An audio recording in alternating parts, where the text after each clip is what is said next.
Hello and welcome to History class here on Park TV, the Pride of Africa. I am Otumfuo and today we are learning about the story of Otumfuo Agyemang Prempeh I. His life before installment, his reign as the 13th Asante king, and also his exile and return to Ghana or the Gold Coast. To help me in this discussion is teacher Kantanka, and we will take this short break. When we return, we begin with our discussion. Pack TV, the pride of Africa. Welcome once again. I am Otumfuo. Teacher, you are welcome. Thank you. So, who was Otumfuo Agyemang Prempeh I? Otumfuo Agyemang Prempeh I was the 13th king of Ashanti. He was born as Kokudua Asemu. The word Asemu here means Asem during war. Wow. Okay, so who were his parents? His father was the son of Asantehene Kokudua the first. Wow. Called Jembibi, Kosi Jembibi, who was also the Ayebiachre Hene of Kumasi. The mother was the queen of Ashanti, Nana Yechan. That is the 10th queen of Ashanti. That was the mother. Okay, so did he have any siblings at all? Certainly, he did, because the mother gave birth to 13 children. Wow. And so if he had brothers and 13 children, brothers and sisters, these are the siblings. Okay, so what was Prempeh's line of succession? Well, the mother's mother was also the queen of Ashanti, Afiokobi. So Afiokobi the first was Nana Prempeh's grandmother, maternal. Okay. Then his uncles, who became Ashanti kings, were King Kofi Kakari of Ashanti, Okay. then King Mensa Bones of Ashanti, who were all his mother's brothers, so uncles. So where was Kokudua or Prempeh the first? Where was he born, and even when? He was born in the 1870s, and certainly in Kumasi, where his parents lived. Okay, so you talked about when he was born. So at what age did he become the Asantehene? At a very tender age of 15, 16. Wow. And at that tender age, they still gave him the mantle to leave a kingdom, a very powerful kingdom as the Asante. Yes, I think before he was officially confirmed the king of Ashanti, he had turned 18. But it started, the installment process started somewhere 15, 16. Okay, so I also understand there were some constitutional crises. There were issues, pockets of issues leading to his installment. Can you elaborate a bit about that? Well, that is true. There was no peace in Ashanti. Ashanti, as a matter of fact, in those years, had broken into its component parts. A lot of states wanted to secede. A lot had seceded, and it started with King Kofi Kakari in 1874, when the British defeated the Ashantis for the first time in war. The Sagranti War. The Sagranti War, yes. So when that happened, people took advantage of that. There was certainly weakness in the kingdom, the administrative weakness. There was also poverty, because if you go through war, of course, things would not be as it were before the war.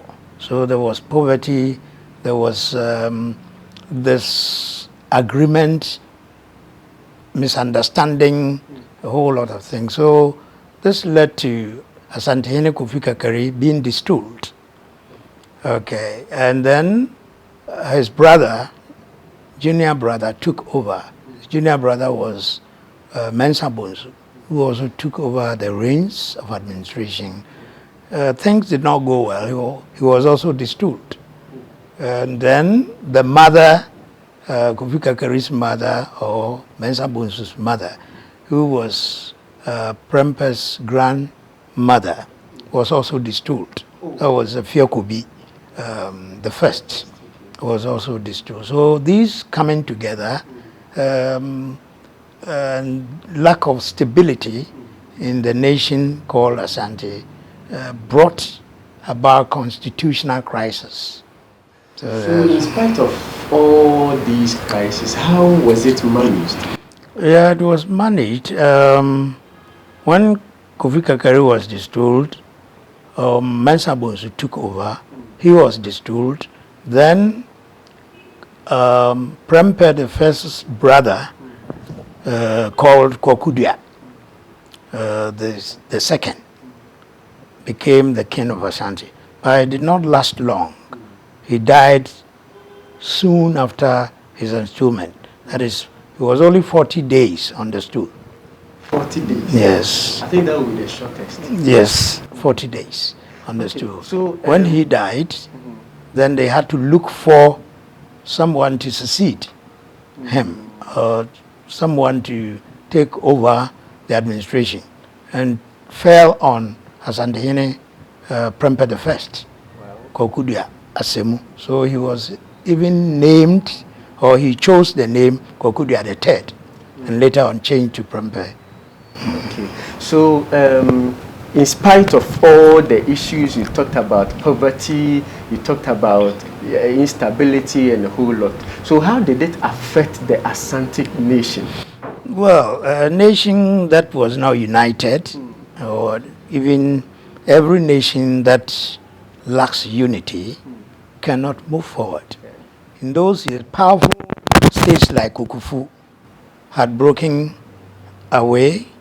Powerful states like Mampong, Suta, Nkransa. They all broke away. Yes, they were all in support of the contender of Asantehene Prempeh I. Asantehene Prempeh I had a contender, that is his uncle, was Achorobwana. And these nations supported Achorobwana. Then Prempeh was supported by Bekwai, Ofinso, Ejiso, and Jabing. Jabing, as a matter of fact, was not of himself, because Jabing had fought a war with Kumasi and had traveled, and a lot of them had run away to the eastern region. So a small group of Jabins were in any way in support of Prempeh I. So this is the conflict. So what made the British, because all these things we are talking about had to do with the British, so what made them have interest in even seizing our king and our queen?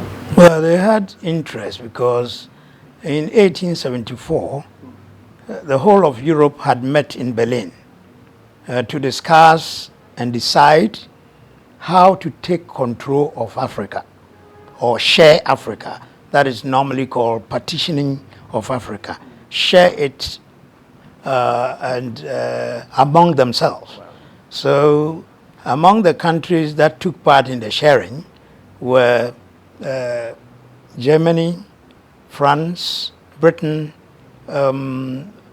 Spain, Portugal. So they shared Africa among themselves. And in sharing, Ashanti resisted. Ashanti was among some of the African nations that did not want any imposition, or that did not want any colonial master. They wanted to rule themselves. Teacher, so Asante wasn't just a chieftaincy location, but it was a nation, a country on itself. It was a nation, call it a country, that stretched to Ivory Coast, So almost about a quarter of Ivory Coast was part of Ashanti. Wow. And it's shared border with Burkina Faso. And shared border, a part of Togo was also Ashanti. And the whole of Ghana, country. yes. Wow. And the whole of what you know today called Ghana was all part of the Ashanti nation before the coming in of the Europeans to partition Africa. That is in the 1870s. Yes, between 1874 and 1890. So when they decided to share Africa among themselves, the French started from Ivory Coast and then were creeping in to take control of some of the Ashanti lands. So certainly some of the Ashanti lands fell in the hands of the French. The Germans started from Togo and Benin, so a portion of Ashanti sharing border with Togo and Benin fell to the Germans. Then the coastal side, which is now the Fanti, the Ga, the part of Ever, then Denchira, Wassa, Sefshi, all the Akan states, after the 1874 war, had fallen to the British.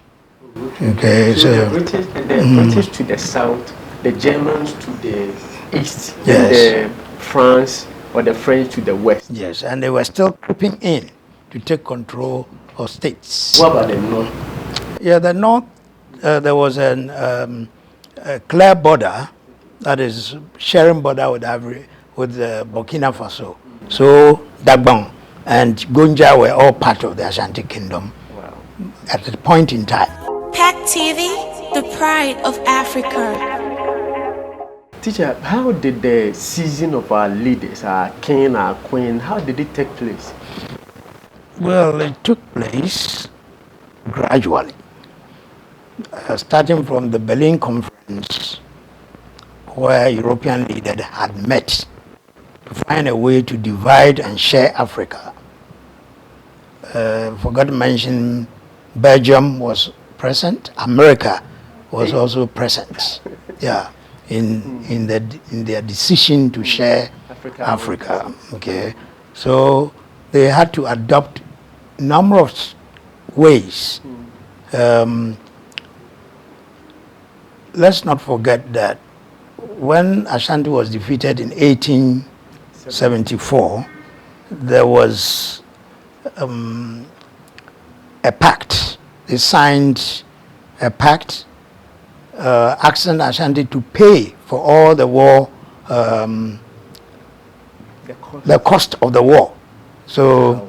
So that was 50,000 ounces of gold. Then? Yeah, then. And Ashanti paid part of it. Britain was very serious in trying to break down Ashanti for the last time. So they adopted strategies. One of it was to divide and rule, play all the other nations that Ashanti had agreed to give independence to, like Denchira, Wassa, Sefshi, Sen, Chifo, Hemai, Abuakwa, Achim, Kutuku, Achim Bosome, Accra, the Ga, Gadangbe, all these had their independence from the Ashanti after the defeat of the sovereignty of Ashanti. It was part of the agreement. Okay. And Britain did not leave them alone. They played them against the Ashanti and still wanted to take more of the states, like the Kwau. Kwau had been taken. Ashanti was fighting over to get back Kwau. So apart from that, they had penetrated into the very center. Mainlanders. Yeah, the mainlanders, and to divide the people, convince them, pay bribe to some of the chiefs to decide not to join the Ashanti Kingdom. And it was thus that made Mampong, Bekwai, Nsuta, Nkransa, Atebubu, all decided to break away. Wow. So, and the German state that went to the Ivory Coast, the French. So, they had made weak the whole nation. So, Prempeh came and was trying to reunite, and they noticed that Prempeh had gone far to reunite and even go back to claim some of the states like Kou and others. Prempeh had also initiated a plan to negotiate to bring back some of the states that had broken away, to cross the River Pra to the other side. So Kokofu they negotiated for Kokofu to come back. So they negotiated, yes, they negotiated for Drabin to come back. They negotiated for Adanse to come back. So with all these people coming back, Britain felt that it was not going to be successful in trying to dismantle the kingdom. So they wanted a way to attack Ashanti. So again, in 1874, it was agreed that any time Ashanti was to do anything, they had to bring in the British. They had to rep. Yeah, it was part of the agreement. So Ashanti was actually putting itself together, and then when Prempeh had become the king of Ashanti, they had to inaugurate it. During the inauguration, they had to invite the British to come. And when they were coming, they came in as coming to take over the reins of affairs. Okay, so they came with a wicked plan. Not to celebrate. Not to celebrate, but to take over. So they came in with 20,000 soldiers. Then? Yes. We are talking about 100 and over. Yes. 20,000 soldiers, out of which 1,000 was British, white British. That is to say, the Europeans, they are Brofo themselves.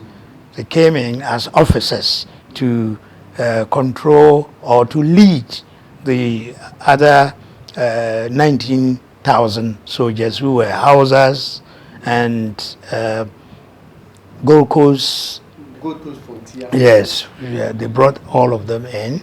That had to do with Sierra Leoneans? Yes, they were all part of it.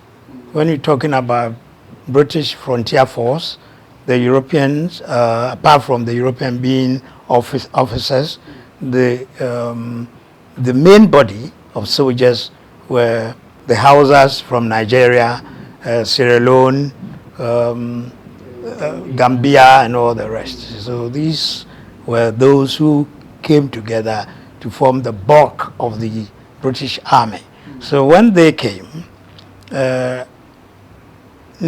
upon noticing that they had come to fight, Asante decided not to fight, appealed to his people not to raise arms against the British. So when they agreed not to fight,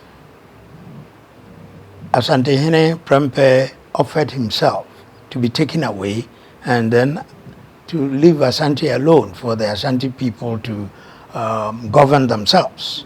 But Britain had a different view. After seizing the Asante, they also seized the Queen of Asante, who was Prempeh's mother, and then Prempeh's father was also seized. They didn't end there. They also seized Mampoihene, Ofeso, Ejeso, and then Asafo, Bantama, All the Virgin. all the Virgin, Champem Hene, Oyoko Hene, Domina Sehene, Akomfere Hene, and a host of them were all seized and taken away to first to Elmina Castle, and then second to Sierra Leone, and then finally to the Seychelles Island. Okay, so it wasn't as if they took only the Asante king or the queen, but some. Yeah, yes. Those mentioned were all taken away. Okay, so how was the group transported? We know that there weren't any cars and even aeroplane those days. So how were they transported? Well, they went in two waves. That is, those who went with Asante Prempeh, and then after another wave, who also went with Yasantua as their leader. So there were two groups that went, two waves of transport. But when they were going, it was a peaceful, because Ashanti did not raise arms against the British. They agreed to go with their king. Yes, so their wives, their children, some of their wives, some of their children accompanied them. And so they went, but Prempeh was fairly treated. We would say about 60 people were taken away.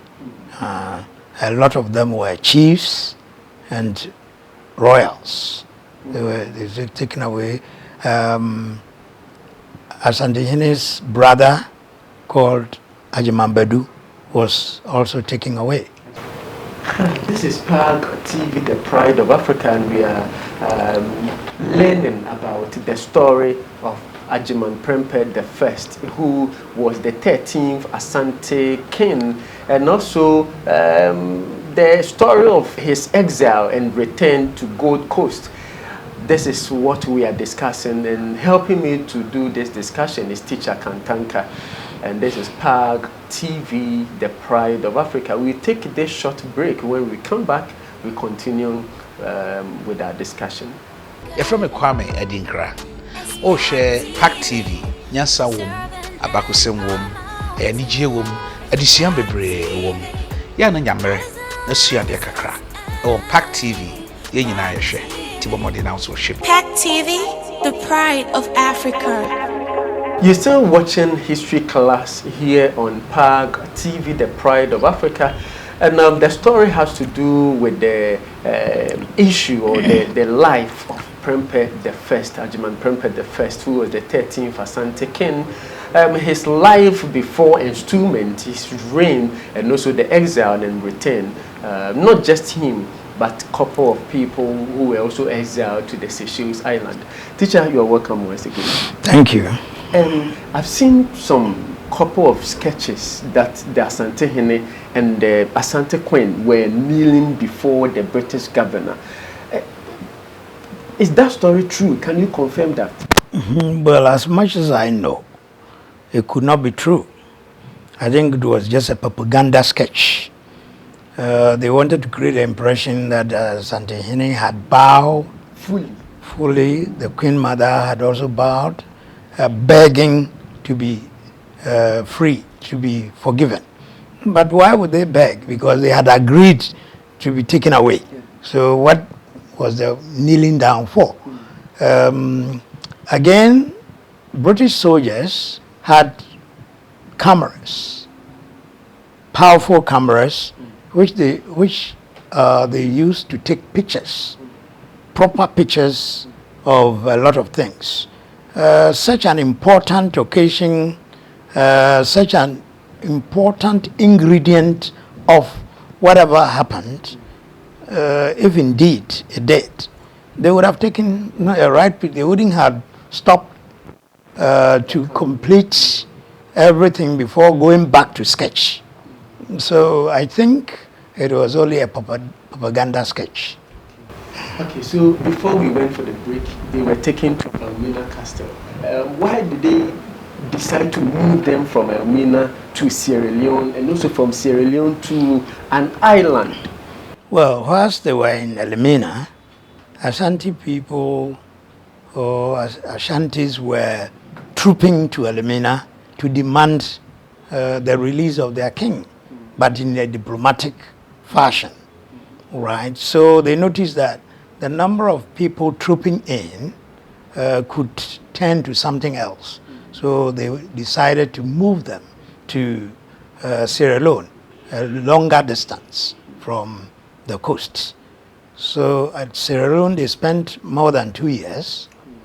And then, whilst in Sierra Leone, they decided to complete their decision to take control over the Ashanti Kingdom. So, although they had taken control and given a lot of positions to some of their cronies, some of the people who whom they believe would sing their voice. Still, they were not satisfied, because whilst in Sierra Leone, Ashantis were still walking to Sierra Leone to negotiate. Even those in Ivory Coast. Yes. So they felt that, what on earth is making the Ashanti people not to succumb completely, but still negotiating. So the fear was that if they are not careful, they were not careful then, Ashanti could even move troops to come and demand their king. So they said, what on earth is actually uniting the Ashanti to this point? Where they had reached, they thought that they would break down, but they didn't. So they noticed that it is something that united them. So that thing which united them should be taken over. That was the golden stool. So they sent troops down to come to Ashanti in the absence of all the people that they had taken away to come and demand the golden stool. Just about the same time, Prempeh, Asantehene Prempeh had sent ambassadors, envoys to Britain to go and negotiate with the British Queen to let the British governor keep away from Ashanti affairs. Again, to also negotiate to get investors to come and invest in Ashanti. So investment was one of the key reasons why Asantehene sent about 13 envoys to Britain. So all these important officials were absent at the time Britain had come to collect the golden stool or demanded the golden stool. So Ashanti was actually very weak. But people often say the Ashanti were afraid to fight the British that had come to take over the golden stool. That is not the case. Of course, the men were not afraid. The men had decided not to fight because their king had told them not to fight. That's one. Two, the king who was to lead any time during war was led by kings, and all their war generals have been taken away.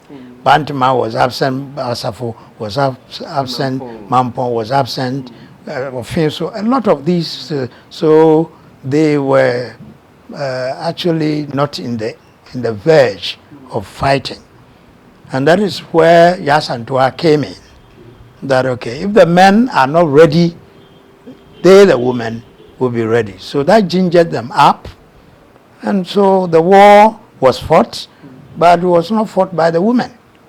So those who were, yes. So those who are often saying, or who keep saying the men were afraid, who fought? It is still the men. So that clause or constant saying that the men were afraid should be dropped.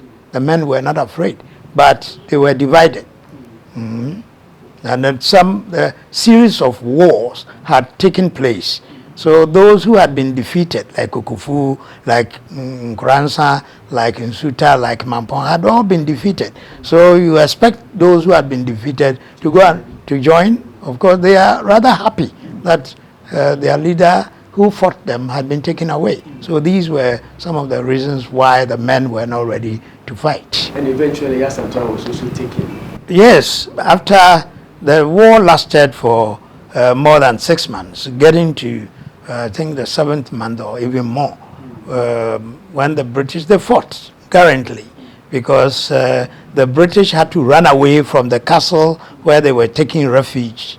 They ran away, so they were defeated until the British brought in the Indians, and then the Indians also came. yeah, they came To to fight on behalf of because Britain was an empire, yes, with India part of the empire. Jamaica also came to fight for the British. Wow. So this is how they were able to break. Yes. Okay, so you're still live on Park TV, the Pride of Africa, and you're watching history class. Teacher, some people have the view that the issue of Yasantua leading the war it's not something that really happened. Yeah, but that is their own view. But the actual view or actual case that took place, written down by historians, suggests that Yasantua was moving from war front to war front to organize his men, even sometimes firing generals that were not fighting well, and replacing them. So we do say there is nowhere in history that the war generals themselves or organizers of the war themselves were leading the war. They were actually protected, because if those who were the organizers of the war or leaders of the war were captured, the war had ended. So Yasantua was actually not in the trenches, but he was moving from war front to war front, organizing the war, directing the war, and supervising the war. So he was a war general. Pack TV, the pride of Africa. Before we went for the break, teacher was letting us in with regards to the wave of people who moved with Prempeh I. Now I want to find out from you, teacher, who were the people who moved with Yasantua during the second wave? Right. Yasantua challenged the British. That is, she led the Ashanti soldiers to fight the British. Unfortunately, the British won. That means they conquered the Ashanti soldiers, but they did not win the war. They did not win because the motive was to seize the golden stool, but they could not lay hands on the golden stool. Okay, so they conquered the soldiers, but couldn't win. Yeah, couldn't win the war. The motive was to seize the golden stool, which they couldn't lay hands on. Okay. So in that war, the Ashantis claimed they won the war. Okay. So after losing the war, the soldiers were arrested. The leaders of the army, Ashanti army, were arrested. Some of them were court-martialed and killed.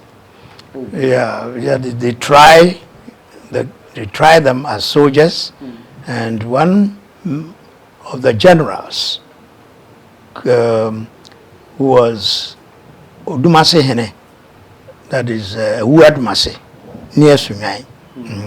He was Kwabenachere. He was killed, court-martialed and killed, and others too.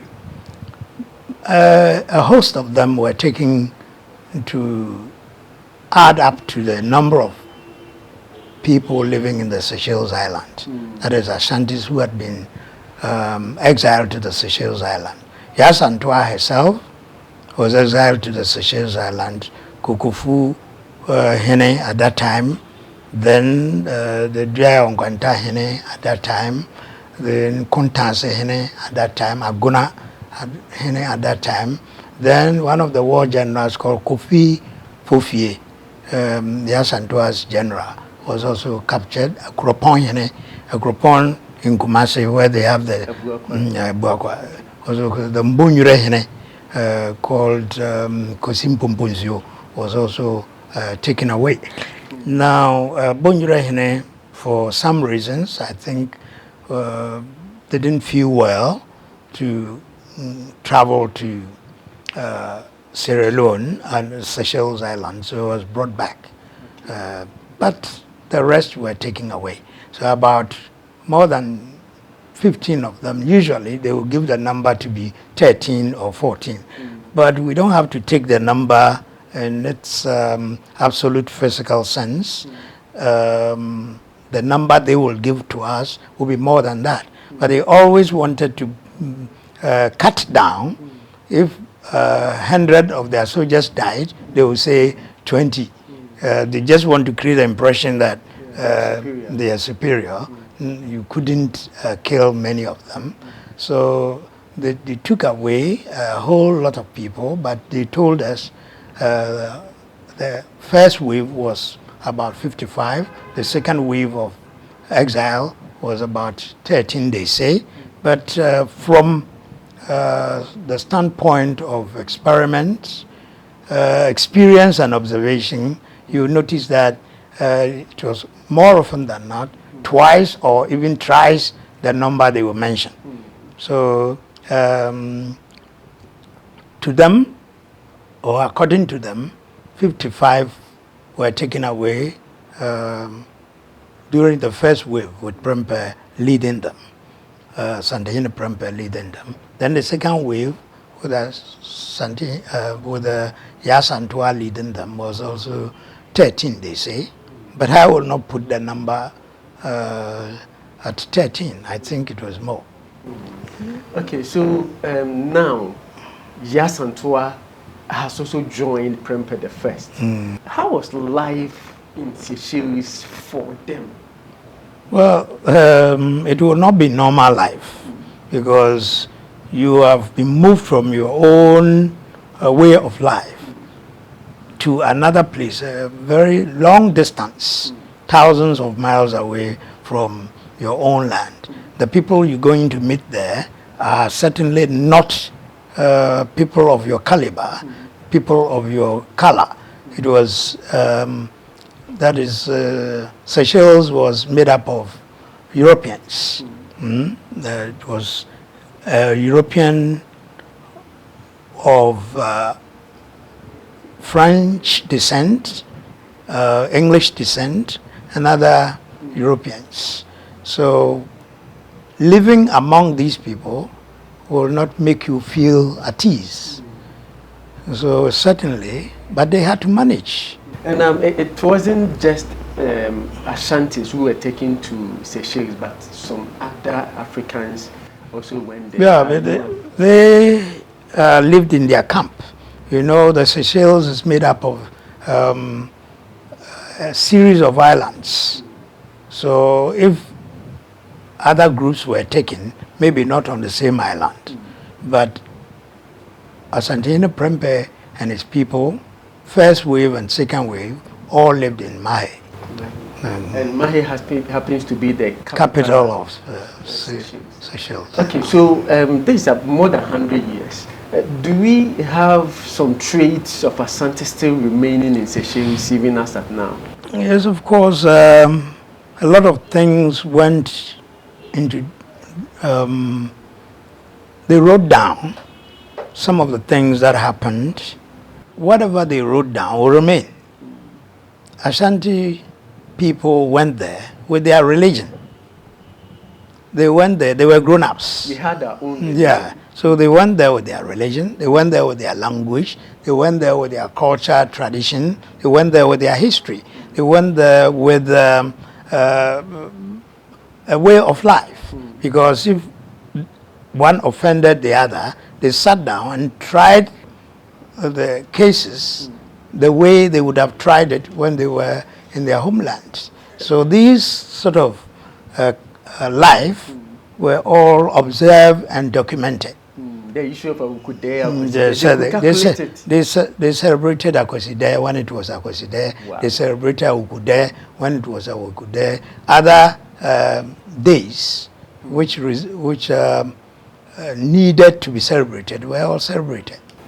Is it possible so many people moving from Ghana or Gold Coast or Asante to Seychelles, living there for about more than 20 years? Is it possible that some of them also gave birth? It is not. Is it possible? It happened. Asantehene himself married other women in addition to his own wives. So they have these traces. Some of these grandchildren are still living there. And anytime something is to be celebrated in Asante within Ghana, they come in their numbers to take part. So they still have Asante people living in Seychelles. With Ashanti names? Yes, with Ashanti names, because some of them are called Prempeh, some of them would be called Jembibi, some of them would be, yeah, because, Poku. yes, sure. So that's what happened. And they still have them there. Wow. Okay, so now our king is not here. Major generals are also not here. The Queen of Ejeso, who also stood in to ensure that we resist any oppressors who will be coming, she is also not here. How was Asante governed? Well, Asante was governed by the British. They had taken over the reins of affairs. They appointed people to be chiefs. Yeah, even if they were not royals. So these are some of the setbacks or some of the bad things that happened during the British administration. For all the almost 30 years that they were absent, the British had chosen people to help them rule. Their favorite. Yeah, their favorite. So Ejesohene was not a royal of Ejeso called Yahua. Was the chief of Ejeso, the paramount chief of Ejeso. They appointed by the British. Kwame Tua was Jaswahene, that is Buabasa. He didn't come from the family.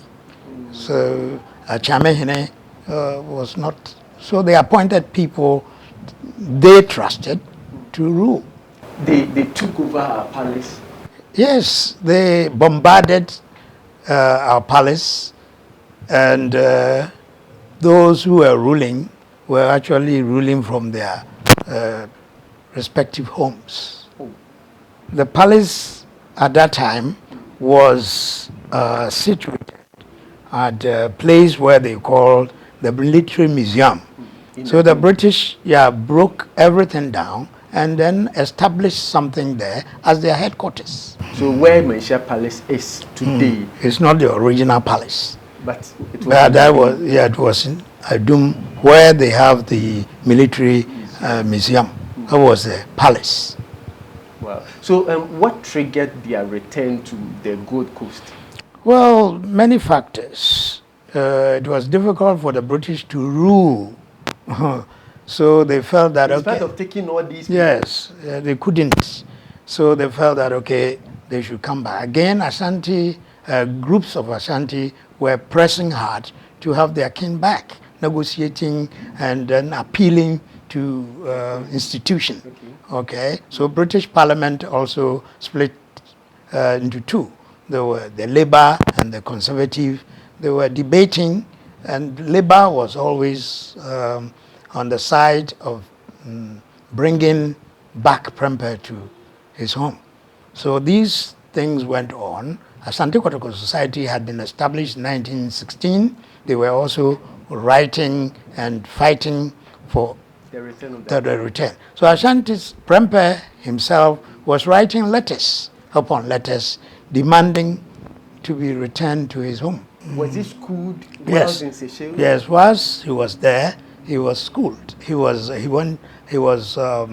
night school. That is, he had grown up enough, so there was no need going to sit in the classroom. But he was taught in his own house by teachers. And he was able to write a book. Yeah, he was able to read, write, speak English, and then even to the point of writing a book, entitled "The History of the Ashanti Kings and the Whole of the Country Itself." The whole of the Ashanti country. Yes. That time there wasn't anything called Ghana. Yes. Wow. So this is what happened. So he was schooled. So they came back home as Anglicans. That means as Christians. Some of their language had been replaced with English. They spoke Chinglish.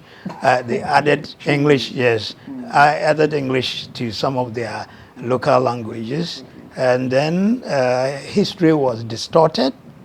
Again, culture was also distorted.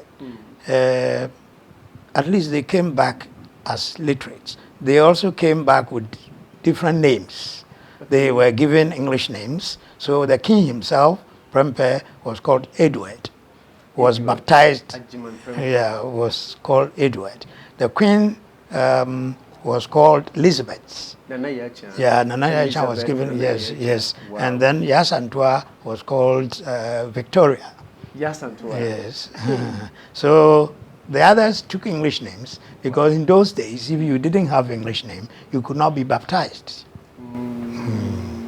After they were baptized and Christianized, did they continue celebrating their Ukude and their Kweside or their... They did, because it had become part of them. They went there, grown-ups. So they did not give out, maybe their children and grandchildren will not have much to do with the culture, but they did. After 100 years, do we still have people who engages in Akweside, Ukude, and naming their children after the local names, day names? Can we have some of these things still in Seychelles? Yes. I think when they came, some of them were called Prempeh and Agyemang and all that. So, of course, their grandchildren will also have the same names. But not with the celebration. Well, I don't know about that, but I think those ones were written down. So if they will learn it in school. Because not long ago, some of them came and told the king of Ashanti that they were going to establish a museum.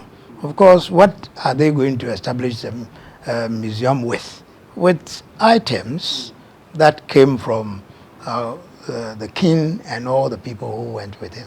So the museum will be established not in Ghana? No, in Seychelles.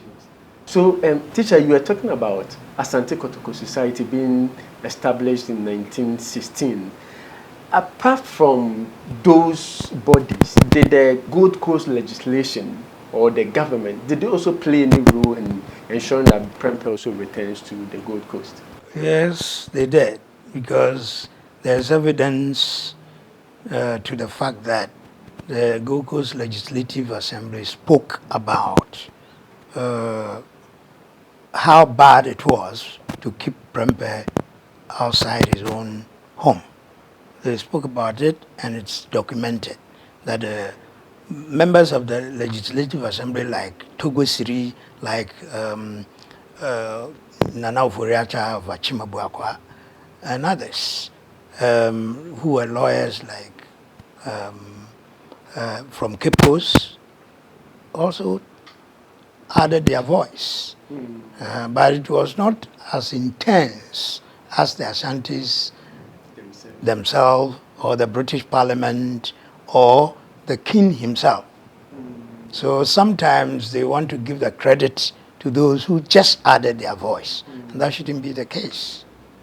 Okay, so it wasn't as if the king was comfortable, but he also ensured that... Yeah, he wrote a series of letters that it should be... Again, the British could not rule well. They could not control the people. So they wanted... There had been another form of governance called indirect rule. They wanted to rule through the kings, and the king was not there. So they agreed that Prempeh should come back so that they can rule through him. So their repatriation, how did it happen? How was it? What was the mood? Well, it was agreed upon in 1924 that they had to bring him back. And when they were bringing him back, they had to negotiate on terms. One of the terms was that he was not coming back as the king of Ashanti, he was coming back as the king of Kumasi. But the Ashantis didn't care because to them, they had not destroyed their king. They still had their king. So he came and they accepted him as the king of Ashanti. So if the British were accepting him as a king of Kumasi, that was their own headache. Yeah.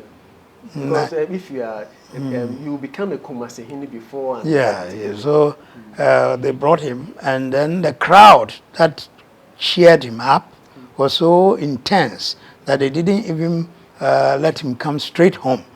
They asked him to. They came to Takoradi by ship, and then from Takoradi to Kumasi by train. So the train, instead of coming to the train station, the major train station at Kajetia, they rather agreed that he should alight at somewhere Kasi. Yes, Kasi, so that they would have to transport him by another means to the palace. Wow. So when he was coming back, the arrangement had been made. A new palace had been built for him. But he disagreed to go and live in the new palace that British had built for him. It was a very small palace. It was not as big as what he was occupying. But, well, so when he came, he went and stayed with Asafo Hene. Yes. For almost a year. First at Asafo, then a house at a dome called Prempeh, Prempeh the First. That's a Kumasi Hindi. Yes, a Kumasi Hene house. The house was named Kumasi Hene. He lived there for some time and agreed, negotiated with them to pay the building that they had built for him at Manhyia. He wanted to pay for it before he moved in. He did pay for it and then later moved in. So he didn't want to just go and live in No. He didn't like the gifts. He had to pay for it, and he did pay for it. Still on the issue of Prempeh the First, the 13th Asante king, who was exiled, and also at this point he had returned from the Seychelles Island. I want to find out from teacher if Yasantua came with him. No, a lot of them died, including Yasantua, the queen, that is Yaicha, the king's father, that is Nana Jambibi. Oh, a lot of them died over there. So you can talk about 24 dying over there.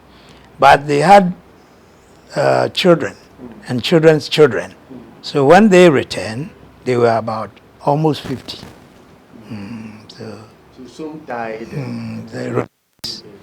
That's how it. How was Kumasi that day when their king returning after 24 years? Of course, it will be jubilation, and it was jubilation, and a huge jubilation. Wow. And the British also continued to be amongst us. Yes, they had taken over the country, and so in 1902, the war ended in 1901. It started in 1900, ended in 1901, and then the British had taken over the realms of affairs. And they named here Gold Coast? No, it was Asante. Okay. And then they had two nations, the Gold Coast and then Asante. So they administered Asante separately from the Gold Coast. So Asante was separate. Asante was what you call Bono East and Bono regions and Ahafo plus Ashanti region. All were what was called the Asante. So when Prempeh the First came back, Prempeh the Second, was he also occupying some position? No. In Prempeh the First absence? No. He was the chair of the Asante Kotoko Society. Oh, so wow.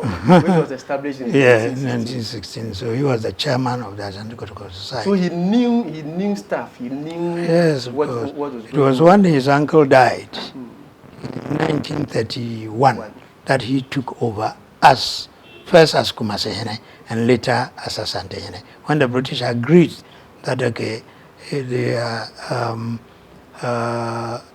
had agreed that Ashanti should come back as a nation on its own. That was 1935. So Ashanti became a nation. Yes, it was a nation, but the British were not recognizing it as a nation. Now they agreed to recognize it as a nation. That is when we had our flag, we had our national team, because it's all happening in the Yes. right? Is there anything we should learn, as in the younger generation and generations unborn, who will come and watch this video later? Is there anything we should learn from the life of Prempeh throughout his reign here in Ghana or in Gold Coast, going to Seychelles and coming back? Yes, certainly. Prempeh I offered himself as a sacrifice for his kingdom to be free. That is what we have to learn. He also came back with the intention of establishing development. He came with the development agenda, even to the point of where he wanted some of the rivers like Ofin to be dredged and boats operating on it. That is, to the sea, yes. Because so it's not different from what Cheddar. It's not different from what he's saying, because he is talking about dredging the sea. There's nothing new under the sun. Wow. It was there. And people were bashing him. Yeah, because he spoke in a term where people didn't understand him. Okay. I'll bring the sea to Kumasi. So people took it literally. Okay, you should have explained. Yes, so it was not explained. But that's what he meant. He wanted to dredge the rivers here, Ofin, you dredge Ofin to join Pra, and Pra enters the sea. So if you join them, then of course you have brought the sea to the region or to the state. That's what Nana Prempeh was aiming at. He also was interested in education because he advised the people to take their children to school. Because he himself... Yes, had schooled. So these are some of the things that suggest to you that we have a lot to learn from him. You're still watching History Time with Teacher Kantanka. So, is there any benefit as a nation, as an Ashanti nation, or as a nation Ghana, that we can say that we got from the exile and the return of Prempeh and his subjects? Yeah, he came with education, he came with development plans, he came with modernization of culture. All these are things that should be learned. He came as an author of a book. And so telling you education is very important. Again, we learned not only from our king, but we also learned the negative things from the British, and to know how to control ourselves, how to educate ourselves against some of the evil deeds of the British. Their divide and rule tactics, which made and are still made Ashanti the subject of hatred, because they played all the tribes against Ashanti. All these nations around Ashanti were played against Ashanti. So it still remains. People still believe. Yeah, so no, it's become part of them. So thus we must learn to discontinue. So also destroying culture and tradition, because this habit of using English names and speaking our language without bringing in English, that is the Chinglish, it has become part of us and we have to stop it. Today we are speaking English because we want those who do not speak our language to understand what happened. Yes. So that's why we're speaking in English. Otherwise, we are proud. So the British came And we also gained something from them. Schools, hospitals, and were all established by the British. On the issue of the Christian religion, I think his coming as an Anglican person also promoted the Christian religion. So many people will feel proud that the Asante Hene is also going to church. So let me also go. Yes, that's it. Like it or not, the English way of life has become part of our way of life. So we cannot do away with that all of a sudden. So it will remain with us, and we have to do away with it gradually. Has he been honored enough? I want to end with that. Yes, yes, his name is everywhere in history, and we are celebrating him. So that's an honor, and we should keep celebrating him. Okay, so with Santehene ensuring that the new airport is named after him, you think it's in the right? That is also an honor, big honor. Okay, so we are ending here. I want you to give just a brief advice to the younger generations on the issue on how they should prioritize our Ashanti history and Ashanti culture, and ensuring that they take it down to their children and children's children so that it can be preserved. Well, the Ashanti as we call it, is a union of states, and still politicians are working very hard to dissolve the union. That is what we have to be aware of, not to give ourselves up, to be driven to all directions.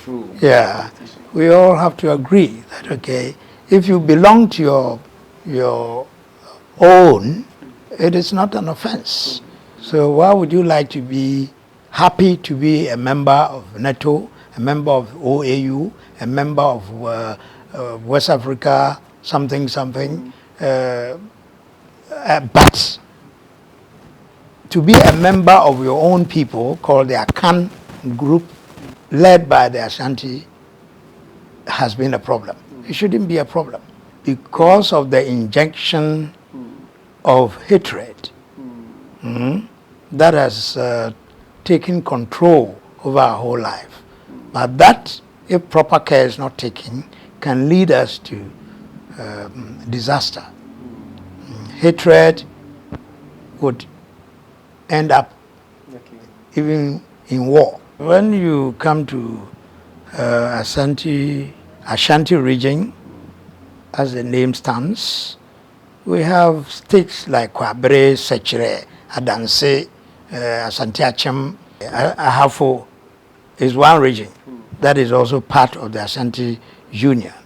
Then we have other states within the Bono region, like Sampa, like Fiapre, like Banda, the Tanubi Subing areas. They're all part of the Ashanti Kingdom. That is now. Now, then you go to the other side, that is Bono East. Okay. You have Nkuransa, you have other states coming together to be part of the Ashanti Kingdom. So we also have, even beyond that, you go to Ivory Coast. yes, they still see themselves as Ashanti Kingdom. But politicians don't want that. That is what we have to fight against. It has been a lengthy discussion with teacher Kantanka, and the whole subject matter has been about our legendary 13th Asante King, King Agyemang Prempeh I, who offered himself as a sacrifice to be taken away to faraway Seychelles Island. And thankfully, he came back.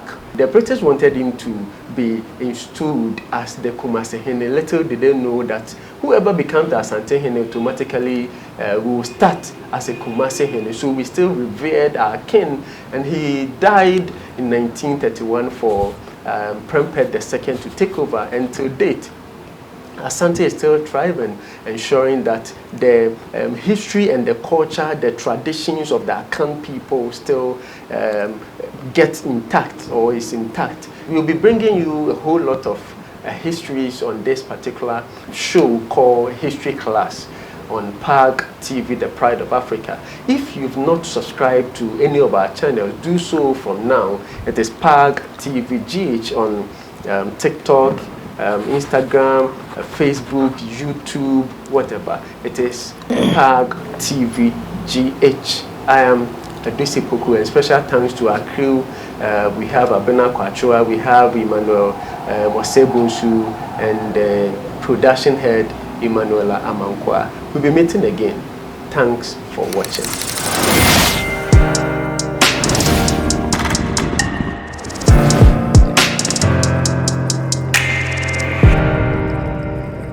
The Frame Nana Boachi and San Debra, Mine Asokwara Mamponhene, Nian Sonam Saye Otumfuo Santehene, Nimi Fahene Ewukumasia.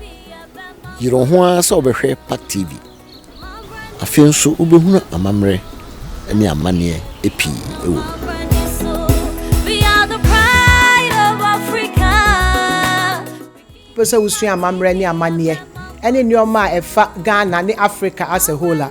Bia Funny TV and to PAG TV no onhwe na wo hwe a ubeti amamre ene amane ase melamase. Yeah. We are the pride of Africa. We give you PAG TV, the pride of Africa.